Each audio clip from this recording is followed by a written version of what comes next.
Welcome back to Keele Christian Union Events Week. My name is Vicky and I'm a third year biochemistry student. Thank you for coming today, we're so happy to have you here. Today we've got a science versus Christianity discussion. It's two things that a lot of people don't think go well together, but hopefully today we can convince you that they do. Hello everyone and welcome to the second event of Keele Christian Union's Events Week on the topic freedom. This evening's event is a debate titled Can Science Answer Morality Questions? Joining me to debate this are Dr. Anthony Latham and Professor Cole Hellier. Dr. Anthony Latham is a practicing general practitioner and author of The Naked Emperor, Darwinism Exposed and the Enigma of Consciousness, Reclaiming the Soul. Professor Cole Hellier, after an undergraduate degree in physics at Oxford, did a PhD in Mullard Space Science of UCL, specialising in understanding interacting binary stars. Later, he was made a Hubble Fellow at the University of Texas before taking a lectureship at astrophysics at Keele. Professor Cole Hellier will be arguing that science can answer morality questions, and Dr. Anthony Latham will be arguing the opposite view. To open the debate, we're having opening statements from each participant, and the first person I'm passing it to is Cole for his opening statement, who's shared something for us. Okay, so yeah, morality is all about our evolved human nature. Humans evolved as social cooperative animals. Okay, if you want to cooperate, you have to have agreed ways of interacting. So we've evolved to have feelings and values about how we treat each other, and that is what morality is. And since that is all about a natural biological phenomenon, there's nothing about that outside the realm of science. So that's a basic argument. Here's a comparison. Right, traditionally, if you're talking about political authority, people would have said God appoints a king who has authority over subjects, but nobody thinks like that anymore. Nowadays, it's the opposite. It's a bottom-up conception, not a top-down one. We, the people, consent to the government and appoint a government. That's how authority works now. Similarly, a top-down conception says God is the source of meaning, purpose, love, morality. But I suggest that's wrong. We should have a bottom-up conception. Physics leads to biology, that leads to social mammals, and as a result of that, meaning, purpose, love, and morality come from that. That's a bottom-up conception, not a top-down conception. Right, then there's this argument that Plato came up with thousands of years ago. Does God command something because it is good? If that is so, then morality is independent of God and doesn't come from God. So, but if you say something is good because God commands it, that's the only alternative, then you have to say, well, you know, genocide is good if God actually commands it, and that's not morality, that's just might makes right. So the argument that morality comes from God doesn't even work. And actually, the morality in the Old Testament is really just how people thought about morality then. Since then, well, we've advanced a lot. Human advocacy has advanced morality a large amount through a whole range of things, and morality is about us, our values, what sort of society we want to live in. And we've then updated a lot since the time when people would have written the Bible. And actually, belief in an absolute objective morality is dangerous, because if you look at any great tyranny, they've all been driven by moral fervor and a moral obligation to impose what they think is an absolute objective morality, and the moral necessity of that then justifies all the great tyrannies. So an absolute objective morality is rather dangerous.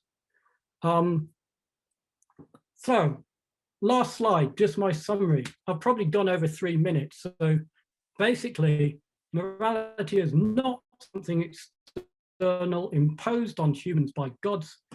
Morality is about us, how we want to live, how we want to treat each other, and it's about our cooperative nature, and science can tell us about that nature. Okay, I've probably used up my time, so let me stop there. You're only 30 seconds over, so as you're on the last slide, I'll let you off. If you could unmute yourself, please, Anthony. I'll pass over to Anthony now for his statement. The question is, can science answer morality questions? To answer this question, we need to go behind it to where it's coming from. What it asks is whether moral laws, what is right and wrong, can be explained in a universe which has no God. In other words, if you live in a universe which is entirely physical and no other reality exists, can we answer moral questions? For without God, we would be left to our own reasoning and to science. Now, I'm not against science. Indeed, I love science, but we're trying to see if science answers morality questions. For instance, was the Holocaust wrong? Is torturing children wrong? On the other hand, is helping my neighbor a good thing? Is honesty a good thing? Is loving your enemy a good thing? These are moral questions that we should try to answer. Try to keep them in mind as we discuss this question. The view of an atheist is usually that of moral subjectivism or relativism. It is a view that there are no objective rights and wrongs. And the idea is that our moral decisions come from our basic feelings and that these come from our evolutionary past, as Cole has just described. Our genes have programmed us to have this intuition or feeling about moral decisions in order to ensure cohesion of society and as a sort of glue to keep the species going. This needs very careful unpacking. Firstly, this evolutionary scenario is entirely selfish in the sense, of course, of Dawkins' selfish gene, not consciously selfish, but it is inherently and mindlessly merely the struggle for genes to survive and be passed on. Hold this idea as we think about real moral questions. This leaves no room for real altruism and cannot explain it. Secondly, it's a view that does not allow for any actual truth about the morality of the decisions we make. If all we are is a product of purposeless evolution, then there's no truth about what's good or bad. Any moral judgments we make are what enables my genes to survive. If it's beneficial to species survival to kill and rape my enemies, then that will be part of my genetic programming. In other words, in the atheist world, we are slaves to our moral values, which have nothing to do with anything real about goodness or badness. Point about the evolutionary scenario is it's irrational. Invariably, those who argue for a purely naturalistic evolutionary view of morality describe themselves as moral people. They agree with helping other people and that doing good is good. They also tend to agree that Stalin and Hitler were bad. But ask them where this sense of goodness and badness come from, it just boils down to the genes, those segments of DNA that program them. In other words, all the talk of being moral is irrational feelings or intuitions, the origins of which are competing segments of a molecule called DNA. Science cannot answer moral questions. Remember those cases I mentioned, the Holocaust, torturing children, and on the other hand, loving your enemies. Brute evolutionary adaptation can give no answer. And the clear answer to me is the goodness and the badness of our acts are more than species survival, but are objective and depend on real and true laws of good and evil, laws in fact which require a lawgiver. Okay, we're now going to open up into discussion between Cole and Anthony, who will ask each other and try and pick apart each other's argument. So I will pass over to whoever wants to open can do. Maybe I can just comment on Euthyphro's dilemma, because that's often brought up in this sort of argument. I don't think it is a dilemma, and many people think it's a false dilemma, because a real dilemma is A or non-A, not A or B. And it doesn't account for the fact that certainly Christian theism believes in an eternal and perfect being who is God, who both loves good actions, and the good actions are actually good because he is good. And it's definitely not a very good dilemma, whatever Socrates may have thought about it when he was asked about it. So I would, I don't know if you want to say any more about that, or about what I've just said about evolutionary scenarios. Okay. Well, let me start by agreeing with what we agree on, because I actually agree with you that we cannot have, well, in an atheistic world, we cannot have objective morality. You're right, I agree. You then suggest that the atheistic conception of morality would then be about things that you say are not then real, but the atheist conception of morality roots it in human feelings and human values, and human feelings and human values are very real and they are very important to us. Indeed, you could say that they're the most important thing to us. What we value is important to us. Now, you're also right that then you can then trace that back and say, where do those feelings and values come from? And they come from evolution and genes and something in the past, which do not feel. But that just means that human feelings and values are emergent from evolution. That does not mean that they're not real. And it does not mean that they're not important. So actually, founding morality on those things makes it very real and very important to us. And if you ask the question, who is to say in an atheistic conception, who is to say that torturing children is wrong? Well, people. There are people based on their values, their feelings, can say that torturing people is wrong. And that we do say that. And we do indeed want a society, nearly all of us, where children are not tortured. Right, on Euthyphro, your argument was that objective morality requires a lawgiver. Okay, so God would then be the source of these objective moral laws, but you then say that God, he is good.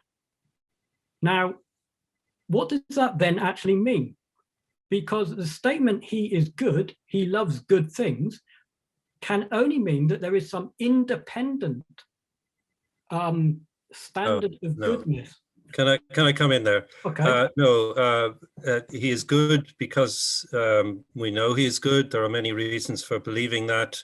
I don't want to go through the whole theological arguments for the fact that God is good. We could get stuck there, but independent of anything to do with this dilemma, he is good for other reasons than what this dilemma is talking about. And he is good, most supremely shown, of course, in Jesus, and who lived a perfect life and is the perfect example of what good means. He is also has been described as love. God is love. Now, this is something that, of course, science cannot discuss, or can discuss, but certainly cannot understand. Science is brilliant at the how questions, how the universe works. I know your particular specialty, which is a wonderful one, is looking for planets going around other stars, and I think that's absolutely wonderful. But it doesn't really answer the why questions. It doesn't say why there's a universe at all. It doesn't say why there's something rather than nothing. It doesn't really say why there is such a thing as love or beauty. There are so many things it cannot do. And I think we just need to accept that it has its limitations. And one of them is that it cannot give a proper answer to what's good or bad.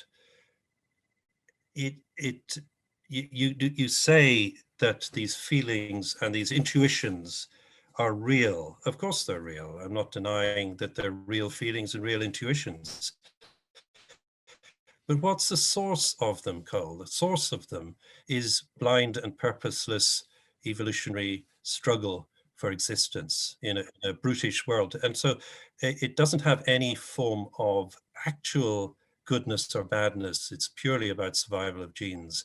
So I would dispute with you there, Cole, that there's ultimate meaning behind these feelings and these intuitions.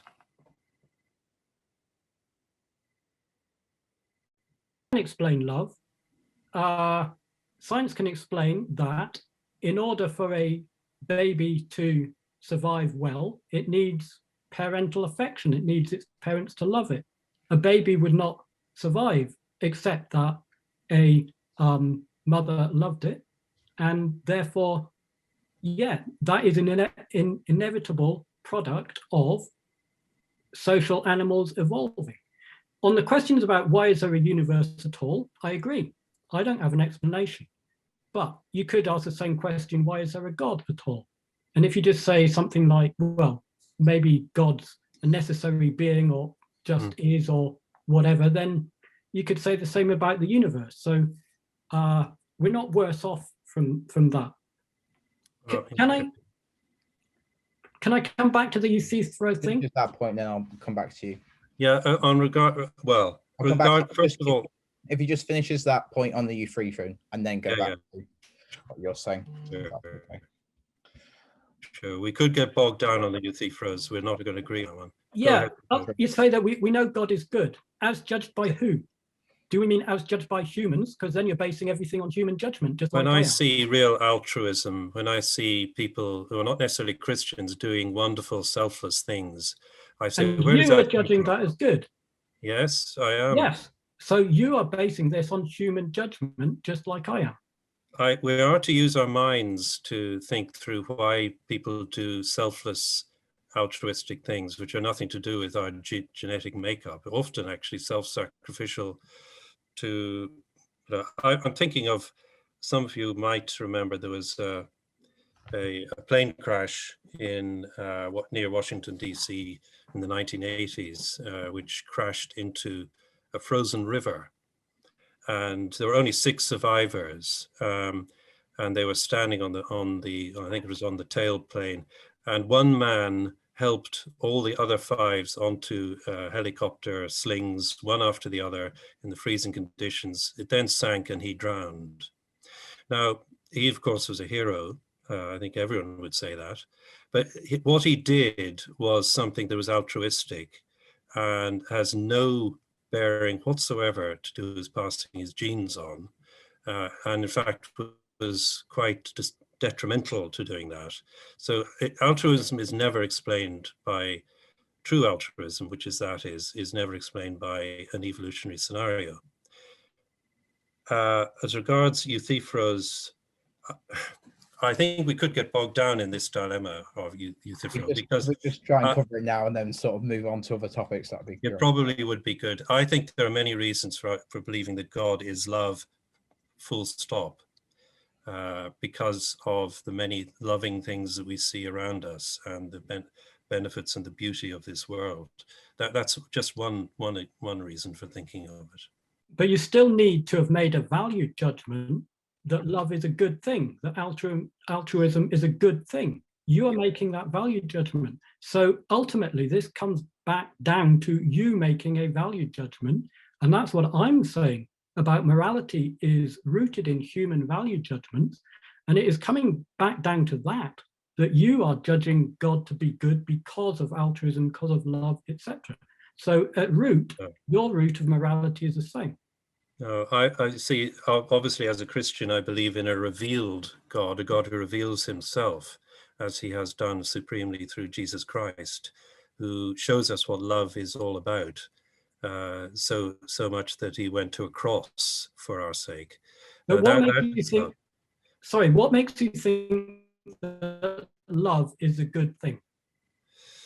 Because I think God has put into our hearts his laws. I mean, it's written in Scripture. He's written on our hearts his laws, whether you're a Christian or not, and everybody. But I'm sure you agree as well. Love is a good thing, but it has nothing whatever to do with evolutionary, genetic, brute competition between animals and genes. It cannot be, because that's purposeless. Love has purpose. But it still comes down to a judgment by you that love is a good thing and that torturing children is not. Without those value judgments, your argument would not have any force. And I agree with your value judgments there, but it is those value judgments that's now at the root of these things. And as I would see it, God is just a conception of the values that we most value.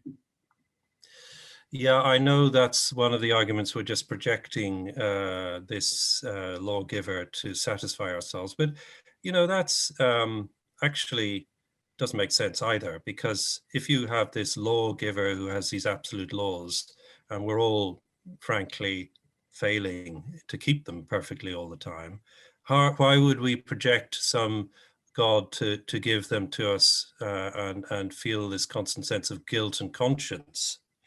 The fact is that we do know in our hearts what's right and wrong. And these are objective things. The love you mentioned of the mother for the baby. Well, if you said to that mother, actually, what you're feeling is programmed, a bit like your computer, someone's put a program in there. It's not actually anything more than your genes working through certain synapses in your brain. She will say, stop talking rubbish. And I would say the same, because it is something that is absolutely, it's not just an emotion. It is something that is more than that, is objectively a wonderful thing. And it's called love. But both of those things can be true at the same time. It can be true that love is a product of our genes and our biological nature, and that is the most wonderful thing that mother experiences and that she values above all. Those are not contradictory. Both of those are true. Well, I think what you're saying is that it's not actually true. It's like she can't do anything else, whereas love is a choice. And if you're in a purely physical universe where you are programmed, basically. I mean, we can go down determinism and quantum indeterminism if you want to, but the fact is, if it's purely physical, then you can't do anything else. But the wonderful thing about love is you choose that really to true? love. Does a new mother choose to love, or are they simply overwhelmed? Yes, I think love? she does when she's very tired in the middle of the night. I don't know if you've been there. Fathers do it as well. But yes, of course, love is sacrificial. It's something that we choose to do. We don't have to do it. And where we go wrong is when we don't have to do it. And that's where you cannot explain that in a physicalist scenario. I love, one of my favorite quotes from C.S. Lewis is, how could an idiotic universe, that's a mindless universe, have produced creatures whose mere dreams are so much stronger, better, subtler than itself? But surely a mother loving a child and being willing to sacrifice herself for her child is exactly what you can explain through evolution, because that's all about propagating genes into the next generation. If you confine it just to a mother and child, you could say it's purely preserving her genes through the child and her kin, or whatever you want to say. But you see, there's so much of altruism and goodness and love has nothing whatever to do with preserving your own genes. It's for people who might be of a completely different tribe from you. I've worked in Africa and I've seen certain people who've given their lives to working to help people out there. They've left family, they've given up everything to help people who are completely genetically distant from themselves, and in fact, usually are celibate. So you cannot explain this. This has got nothing to do with evolutionary determined. It's impossible to explain that as regard for purely through competition of genetic material, which is what, you know, with respect, I think you're trying to do. Well, I don't agree that you can't explain it. It gets complicated once you're talking about social animals, because a lot of what the genetic programming can be is for social status and success as a social animal, and a whole set of social behaviors that are not directly about immediately propagating genes, but are still evolutionarily favored because overall the tendency is to propagate genes. So there's a whole lot of ways of explaining altruism. Robert Trivers's reciprocal altruism theory and other things like that can explain how, if you have a social animal living in groups of a couple hundred people, then actually it can be beneficial overall to act altruistically. I know all these arguments. Dawkins puts them out as well very clearly. But once again, you're saying that it's programmed by your genes and it's not real. There's nothing actual good or bad. It's entirely competition of bits of DNA. And I think this is where most people will balk and say, come on, there is more to it than that. There must be. Why are we just completely duped by our genes? Are we really that helpless? And I really think that doesn't give an answer to what is good and bad. And we've seen this. We've seen probably dangerous ground to go on, but it is true to say that where societies have given up on God completely, terrible things happen. We've seen that in Stalinist Russia. We've seen that with Hitler. Whatever you might say about him being religious or not, he certainly wasn't following Christian truths. And we see love most clearly in Jesus Christ, who lived a life of love. I'm going to let you speak again. I'm speaking too much. You're right. Hitler wasn't following Christian No. ideology, but he did regard himself as a theist. He did believe in objective morality, and he did believe that it was crucially important to follow his moral code. Okay, societies that have largely given up on God. Which ones have most given up on God at the moment? Well, Scandinavia. If you look at, say, church attendance and religious belief in Scandinavia today, they're at all-time low compared to most places in history. And Scandinavia seems to me a very good place to live. There's nothing wrong with those societies, even though religious belief is pretty close to dying out compared to all other places in the world. Well, I think we could bandy about different countries who've given up or not given up their religion, probably not get too far. I know that Alexander Solzhenitsyn was asked, why did Stalin kill 60 million people? And he answered, because they forgot God, the Christian God. And I would, the man who had actually been there, who knew all about that, I would take his word for that. But I think we could go on about different societies that have given up.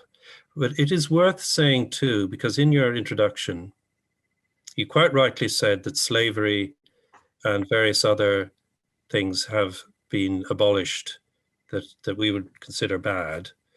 Of course, slavery, particularly because of a Christian called William Wilberforce.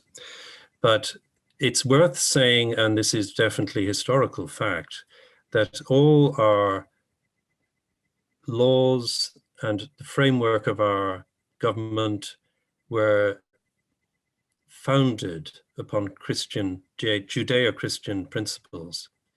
And indeed, science itself flourished under that as well. The reason science took off in the West was because people like Newton, believed in a God who made this universe in an understandable way in which we would then be able to investigate. And that's one of the main reasons why we might consider ourselves scientists. So I'll stop talking there, Cole. Okay. Please come in. Okay, yeah. A lot of these things emerged in a Judeo-Christian framework, you're right. It was, of course, true that more or less all of Europe was Christian at that time. Okay, slavery between AD 300 and something, when Europe went Christian, and Wilberforce. That was a span of what, 1500 years when slavery was accepted in a Christian Europe. So it's a bit weird to attribute the abolition of slavery to Christianity if for 1500 years people had accepted it. Yeah, well, again, people have been very religious Christian-wise, but that doesn't mean they were following Christ, of course. And so, yes, you're right. I think it was appalling. The history of the church is not a very good one. I'd be the first to say that. The Crusades, the Inquisitions, and so on. And so we could go down, what was Christianity so-called doing? But when we come back down to Scripture, when we come down to Jesus, we find what God actually says when he became one of us, and he says, "Love your enemies." He came in order to show us what love really is, and certainly it is not keeping slaves. He never said don't keep slaves, though, did he? No, but it's implied completely, because in his whole teaching and life. Yeah, but then for 1500 years, no one realized that. I think many people probably did, but the governments and the history was pretty brutal. In name, people were Christian, but they certainly weren't carrying out the commands of Christ. We know that. It's quite clear from Scripture. Mm-hmm. So that's where I would be on that one. How are we doing for time, Peter? Okay, so yeah, sure. Yeah, okay. You're sort of right that Europe has been Christian for 1700 years, whatever, and that has had a big influence on our society. And as morality has improved over that time, and life in general has improved over that time, and yes, science and engineering flourished there. What I would say is that you can't necessarily credit that to Christianity, especially as a lot of the improvements occurred just as Europe started to get less religious. So in many ways, the Enlightenment was people questioning religion and Europe becoming less religious, and improvements in human rights and morality and democracy and society today have just gone on improving as we have got less and less religious. So I would agree that yes, it came out of a religious Europe, but I wouldn't credit it to religion.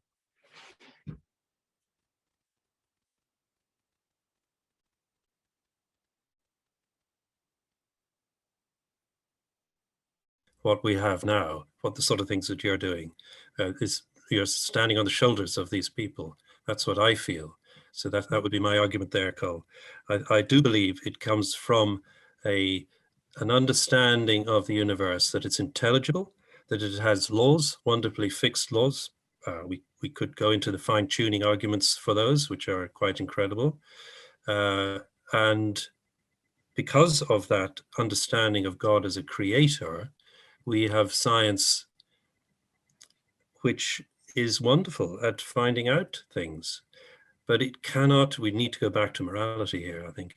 We cannot really understand what love is and what goodness or badness are in the true sense if we go down the line of competing bits of DNA outside of our control. Love is a choice, something that we can decide to do. It's not determined. It's something that is wonderful. Right. The bit I disagree on is that I don't agree that if you can explain where love comes from, and if you can explain why we have values and feelings such as love, such as an abhorrence of torturing children, if we can explain those things as a product of evolution and trace them back to competing genes and so on, that does not mean that the feelings are no longer real. Okay, the argument seems to be that if we can explain them and if we can trace them back to, non-feeling evolution, then that means that the feelings are no longer real, no longer important, or no longer genuine love, no longer genuine morality. That's where I disagree with. I think what is genuine morality, though? See, you're saying it's subjective. There's nothing objective about it.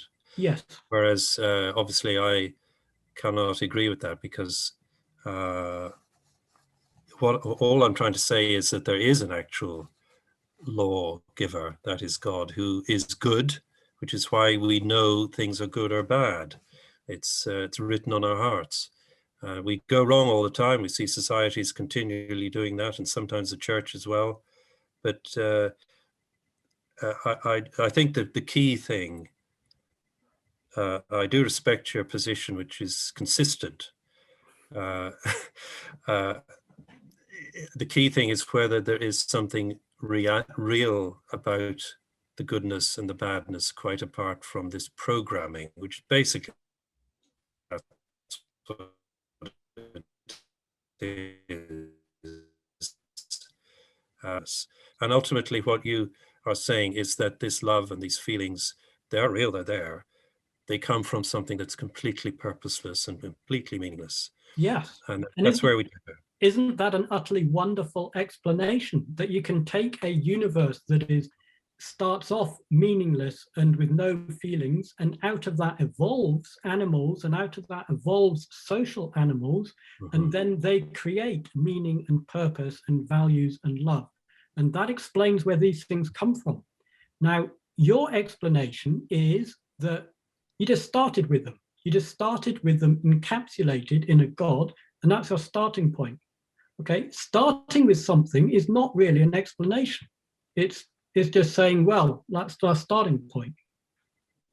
Oh, it's from observation. It's not just my starting point. It's what I see in human beings, in people who are doing things either good or bad. It's also revealed to us as a Christian, I know, through Scripture.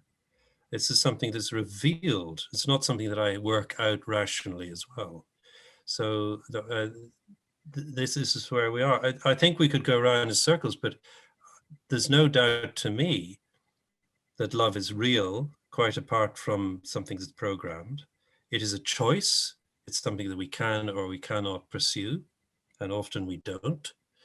And therefore, we are not bound, as you would make us seem to be, to our DNA. We have this genuine freedom, genuine choice, and when we see it, we know it. I suspect that many new mothers do not agree that they had a choice as to whether to love their baby. To them, it is simply overwhelming, and something that is just so fundamental and part of their nature that it's not really a choice. But when Jesus came to a leper and touched that leper and did what nobody else would do, that's got nothing to do with being a mother and a baby. That is love. And when he went to the cross willingly in order to take all our failures upon himself on that cross, and then rose again, then we have what is the absolute sign and demonstration of God's love for us. This is a revealed love. This is something that is quite outside of all these dilemmas and so on we're talking about. And it's something that we can experience when we come to know God. Yeah, in talking about a mother's love for a baby, obviously picking the easiest case to explain from evolutionary side of things. But then again, if we're talking about social animals, social cooperation only works if we have feelings for each other, for our fellow humans, if we interact as social animals who do have social instincts. So yes, evolution can explain why we care about things like friendship and loyalty, and why we deplore, say, treachery or cheating. Again, these are the things that we can explain straightforwardly in a social cooperative way of life. I don't think you can explain real altruism, though, Cole. I really don't, because real altruism has nothing to do with self-preservation. It's about giving up your life for other people who are not related to you in any way at all. And we see many examples of that throughout history. That's altruism. It's completely it's completely non-evolutionary, because the point to realize is that evolution doesn't actually care about individuals. Okay. Now, we, of course, as humans, we care about individual humans, but evolution doesn't. So evolution is about propagation of genes. It's not about individuals. So true altruism can be explained because from the evolutionary point of view, any one person, any individual, they're expendable. From that point of view, what matters is genes. So genes can program behavior that does indeed involve individuals sacrificing themselves, because that is not ultimately what's important to evolution. Yeah, I know that the arguments for kin selection and reciprocal reasons, I scratch your back and you scratch mine and so on. Again, they're entirely selfish and they're mindless. They're to do with bits of DNA. Depends on whether you're a complete reductionist evolutionist or not. But the fact is that's where it comes from. And so I still would maintain that all that you're saying is that all these feelings that you and I have about what's good and bad are actually completely irrational. They're not based on anything that's true about good or bad.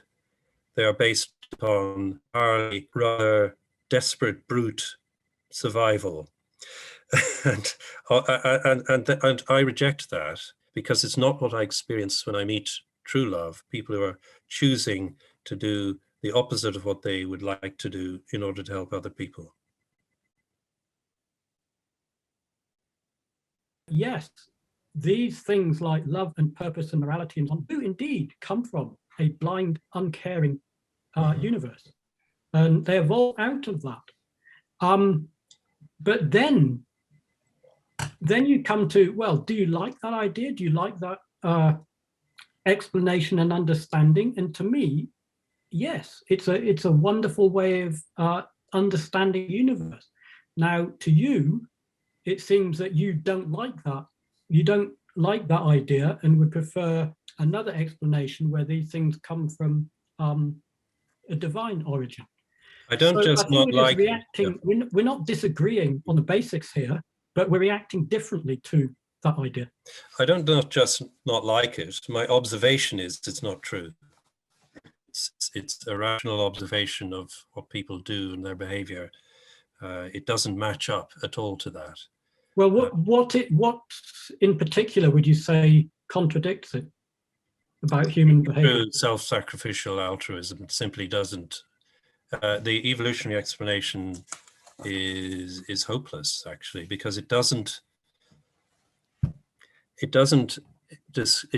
any way give, and it's an argument for the existence of God in itself. The fact that we actually do have true altruism. It's got nothing to do with whether you're Christian or not. People who are genuinely giving their lives for other people and doing good and rejecting evil, prepared to die for that, then you cannot give that in the way that you're describing. It just simply doesn't work genetically.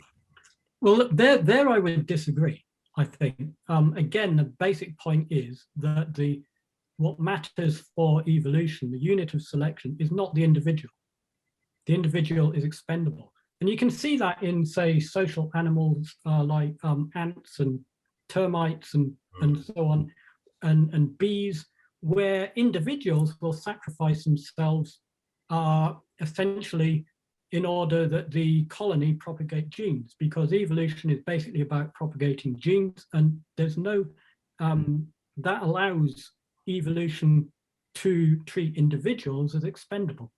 But you can't explain why that man, who is still in his reproductive years, I understand, giving up his life on the tailplane of that plane for people who are not related to him. It simply is completely against everything that you've said. Everything in his genes would have said, you better survive, mate, because you have to pass your genes on. Forget about this lot. They're not related to you. That's really not true, because the genes, they're not all clever, they're not all intelligent, they cannot foresee the future, they cannot foresee the particular circumstances that that person would have found himself in. So they cannot, in a social animal, they cannot just say, be selfish, act only for yourself, because people who are purely selfish do not succeed in society where cooperation is essential. None of us would succeed if we just tried to act alone. We all have to cooperate. So therefore, evolution has to program cooperate and care about other people, just as much about caring about yourself. Last point here, and then we'll close, if that's okay. Last point in response to that, please, Anthony, and then I'll move on to you for the closing statement. I just wanted to say that the man I mentioned is just an example of self-sacrificial behavior at that plane. If you say that was just programmed by his genes, I think it's demeaning, and it doesn't really answer the reality. And the fact is that we hold him up as a hero. This is something you should do, according to most people. And if that was just programmed, that would be pretty misprogramming as far as I'm concerned, because it actually does exactly the opposite of preserving their own genes. Yeah, that marks the end of the discussion period. I'll now pass on to Anthony, if you're ready for your closing statement. What we've seen is that science, though wonderful at describing the universe and seeking to understand how things work, does not have the answers for the why questions. It cannot answer why there is something rather than nothing. It cannot answer why the physical laws of the universe are exquisitely and perfectly tuned from the beginning to enable life on Earth to exist. It cannot give any rational view on morality, which is the thing that we're discussing today. The clearest atheist attempt to do this is the philosophy known as utilitarianism. We've not discussed this evening, but and I'm not convinced, Cole, that you are a utilitarian, but that is a philosophy which says we should do what leads to the greatest happiness, whatever that is, of the maximum number of people. In other words, the ends justify the means. This is the sort of calculation the Nazis used when committing atrocities by doing medical experiments on people in concentration camps. It has nothing to do with real goodness. We applaud genuine altruism when we see it. When we see a nurse working 12-hour shifts in a COVID intensive care ward, day in and day out, at considerable risk to herself, on her knees with exhaustion, we know that this is altruistic in the genuine sense. And to say that she's merely programmed by her genes is both demeaning and patently false. What she is doing is just plain good and self-sacrificial in an objective sense. As we've said in this discussion, she chooses to do that. She doesn't have to do it. None of it helps pass her genes on in any way. In fact, she's putting at risk the chances of her surviving to pass on her genes. Science cannot answer this. There is a higher law of morality that we all intuitively know. One charge, and this has come up, I think, in our discussion, often made, is that we have invented God to reflect or embody our sense of an absolute moral standard. We are told by atheists that religion merely ticks the box on our good deeds and makes us feel better by appeasing an imaginary God. Yet the Bible says exactly the opposite. As Paul wrote, we are saved by faith alone, not by works, lest any man should boast. We can never be justified before God by trying to keep all his laws. The Bible stories reflect my own life, the inability of any of us to live a perfect life. But then we see God's plan. he became one of us, lives the only perfect life, and then takes the consequences of all our faults on himself on the cross. That is love. Science, though able to accomplish much, cannot analyze or understand such love. The amazing thing, and this is something I can vouch for as a Christian, is it is possible to live in a relationship with this God as he enables and gives us the ability to follow him and obey him. Science is great. I love it. But it cannot explain or guide us morally. I believe we've seen in this debate that the answer is a clear no. It's been a real pleasure debating with you, Cole, and I do hope that we can meet sometime face to face. Thank you very much indeed. Thank you very much, Anthony. I'll pass on now to Cole for his closing statement. So, yeah, my closing statement. Science explains where morality comes from. We are evolved animals. We are evolved social animals. And as a result of that, we have feelings and values about how we treat each other, how we want to live. And those are what we call morality. Now, the suggestion in the debate has been really that if we can explain where these come from and how they evolved out of a mindless past, then that means that they're not real. I disagree with that. Our feelings and values, and therefore morality, is actually real. It's real, it's important. And the fact that we can explain how it evolved and how it came from ultimately back into laws of physics or whatever, that is a wonderful explanation of what morality actually is, but in no way does it mean that morality is not real or not important. So we evolved as social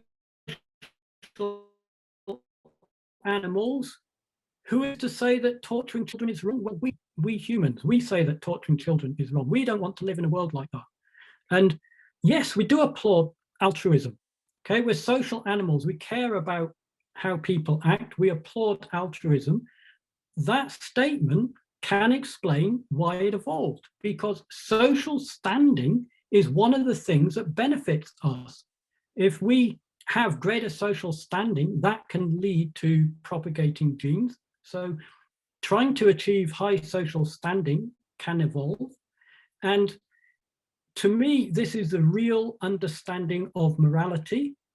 I would still maintain that trying to derive morality from a God, from a lawgiver, does not actually work, because you still have to make value judgments about whether those laws are good, whether that lawgiver is good. And those value judgments have to come back to us. It is we who are doing that. It is we who judge God to be good. And as a result of that, the religious explanation embodying goodness and so on in a God doesn't actually provide an explanation or a better explanation. And the true explanation is that morality comes from our feelings, our values, our evolved natures, and that is what science tells us. So I'll stop there. Thank you very much, Cole. Okay. Again, thank you very much for watching this today. Tomorrow evening, you can join us again on the Keele University Christian Union YouTube channel, where Ben Goddard will be speaking on the question, if God claims to give us freedom, why does he command us to obey him? Again, thank you very much for watching, and special thanks to both Dr. Latham and Professor Hellier for participating. It's been very, very interesting. Thank you so much for that, guys, and I hope you all found it interesting. If you've had any questions from today's event, do remember to ask them on our Instagram Q&A tomorrow. Or you can also email us or DM us, and all of those links will be in the description. In the description, there'll also be a link to a feedback form, and we'd really appreciate it if you could fill that out for us. There's also an opportunity on there to order a book called Uncover. Uncover is the Gospel of Mark, which is a book telling of Jesus' life. It's completely free to order, and we'll post it to wherever you are right now. You can read it alone or with someone, and do ask us if you'd like us to read it with you. There's a collection of questions to help you think about what it really means. There's also the opportunity to join a follow-up group, which will be starting from next week. It's a chance to meet in a really informal, fun and completely open setting to discuss what you do believe or don't. Our lovely President Patch will be running that, and I'm sure he'd love to see you there. And the information for that will be in the description as well. And apart from that, there's nothing else to say other than see you tomorrow. We've got a talk titled, If God Claims to Give Us Freedom, Why Does He Command Us to Obey Him? And I'm sure it'll be really interesting. So see you then. Bye!